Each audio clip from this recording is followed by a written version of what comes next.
খোৱাং বিধানসভা সমষ্টিৰ জকাই কলিয়নিৰ উদীয়মান যুৱক চিত্ৰশিল্পী মৌচম সোণোৱালে সন্মানীয় ডক্টৰেট ডিগ্ৰী লাভ কৰে।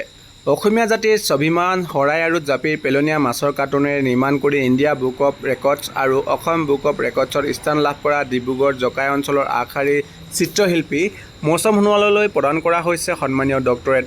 উল্লেখ্য যে পেলনীয়া মাছৰ কাৰ্টুনেৰে 1 লাখ শৰাই আৰু জাপি নিৰ্মাণ কৰি অভিলেখ সৃষ্টি কৰিছিল, যি খবৰে ৰাষ্ট্ৰীয় পৰ্যায়তো বিশেষভাৱে চৰ্চিত হৈছিল। ভাৰতৰ well educational and press council নামৰ এটি অনুষ্ঠানে এক গাম্ভীৰ্যপূৰ্ণ অনুষ্ঠানত দিল্লীত এই সন্মান প্ৰদান কৰে চিত্ৰশিল্পীগৰাকীক।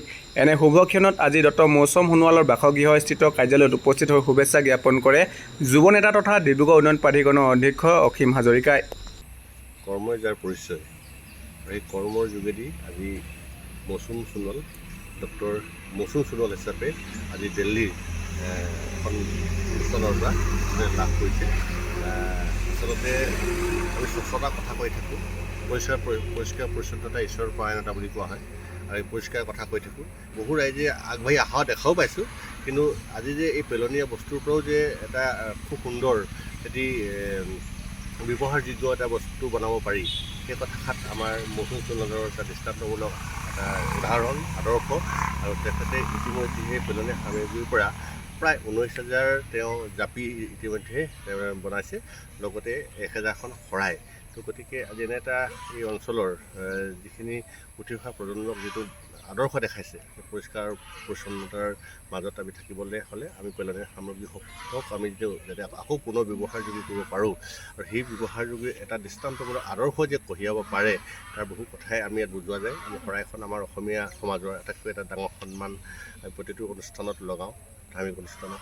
জাপি আমি এটা সন্মানীয় এটা আমাৰ প্ৰতীক। গতিকে এনেধৰণৰ বস্তু তেখেতে আজি যিখিনি তেওঁ তৈয়াৰ কৰিলে, আৰু তৈয়াৰ কৰাৰ পিছত বিভিন্ন ঠাইৰ পৰা বিভিন্ন ধৰণে তেখেতে বঁটা লাভ কৰিছে, প্ৰশংসাপত্ৰ লাভ কৰিছে, আৰু যিটো প্ৰশংসাপত্ৰ আৰু এই বঁটা লাভ কৰা সমূহ সামগ্ৰী আজি দিল্লীৰ well education and peace society কাউন্সিলৰ এক ডাঙৰ অনুষ্ঠানে আজি তেখেতক এই গোটেইখিনি অধ্যয়ন কৰি ডক্টৰেট উপাধি তেখেতক জ্ঞাপন কৰিছে, আৰু আমাৰ গৌৰৱ, আমাৰ এই অঞ্চলৰ গৌৰৱ। আৰু গতিকে ডক্টৰ মৌচম সোণোৱালক আমি এনেধৰণৰ কাম কৰি যোৱাৰ কাৰণে তেখেতক আন্তৰিক ধন্যবাদ, শুভেচ্ছা জ্ঞাপন কৰিছোঁ।